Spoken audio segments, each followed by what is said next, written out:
தற்போது கிடைத்துள்ள அண்மை செய்தி, மண் கொள்ளை தொடர்பான விசாரணை சரியான பாதையில் செல்லவில்லை என்று உயர்நீதிமன்றம் அதிருப்தி தெரிவித்திருக்கிறார்கள்.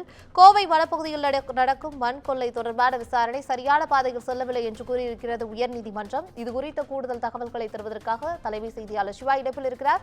வணக்கம் சிவா, உயர்நீதிமன்றம் அதிருப்தி கூறியிருக்கக்கூடிய விஷயங்களை பதிவு பண்ணுங்க. பவித்ரா, கோவை வனப்பகுதியில் நடக்கக்கூடிய மண் கொள்ளை தொடர்பான விசாரணை சரியான திசையில் பயணிக்கவில்லை என சென்னை உயர்நீதிமன்றம் ஒரு அதிருப்தி தெரிவித்த நிலையில் யாரையும் பாதுகாக்க முயற்சிக்கவில்லை என தமிழக அரசு விளக்கம் அளித்திருக்கிறது.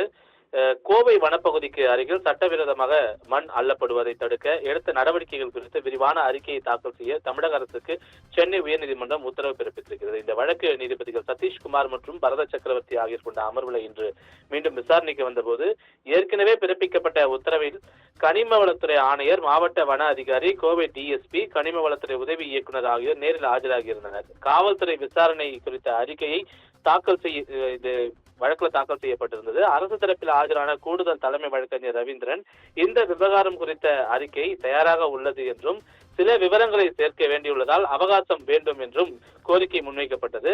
அப்போது குறுக்கிட்ட நீதிபதிகள் சட்டவிரோதமாக வனப்பகுதிக்கு அருகில் மண் அள்ளப்படுகிறது குறித்து ஆய்வு செய்ய வேண்டியது அரசினுடைய கடமை இல்லையா என்ற கேள்வி எழுப்பியிருக்கிறார்கள். அது மட்டுமல்லாமல் செங்கற்சோலைகளை மூட உத்தரவிட்ட பிறகும் கூட முறையாக சீல் வைக்கவில்லை என்றும் அவை தொடர்ந்து செயல்பட்டு வருவதற்காக மாவட்ட நீதிபதி அறிக்கை அளித்துள்ளதாக சுட்டிக்காட்டியிருந்தனர்.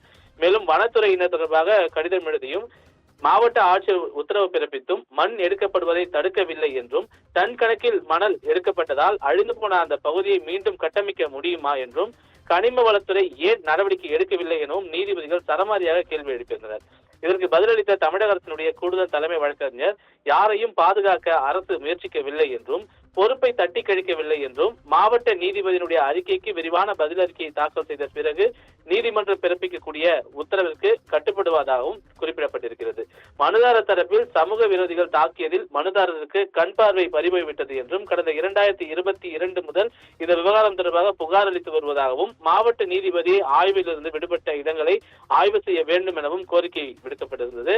இதற்கு தமிழக அரசு தரப்பில் தாக்குதல் சம்பவம் தொடர்பாக 4 பேர் கைது செய்யப்பட்டு புலன் விசாரணை நடந்து வருவதாக தெரிவிக்கப்பட்டது. இதனை அடுத்துதான் காணொலி மூலமாக ஆஜராகியிருந்த காவல் கண்காணிப்பாளரிடம் விசாரணையை நேர்மையாகவும் நியாயமாகவும் சுதந்திரமாகவும் முழுமையாக விசாரிக்க வேண்டும் என்றும் யாரையாவது திருப்திப்படுத்த விரும்பினால் பின் விளைவுகளை சந்திக்க நேரிடும் என்றும் நீதிபதிகள் கடுமையாக எச்சரித்திருக்கிறார்கள். இந்த வழக்கின் விசாரணை சரியான திசையில் செல்லவில்லை எனவும் அந்த பகுதியில ட்ரோன் மூலமாக ஆய்வு செய்து வீடியோவை சமர்ப்பிக்க வேண்டும் எனவும் உத்தரவிட்ட நீதிபதிகள் அரசு அறிக்கை தாக்கல் செய்ய டிசம்பர் 11ஆம் தேதி வரை கால அவகாசம் வழங்குவதாக தெரிவித்து இந்த விசாரணையை ஒத்திவைத்திருக்கிறார்கள். பவித்ரா,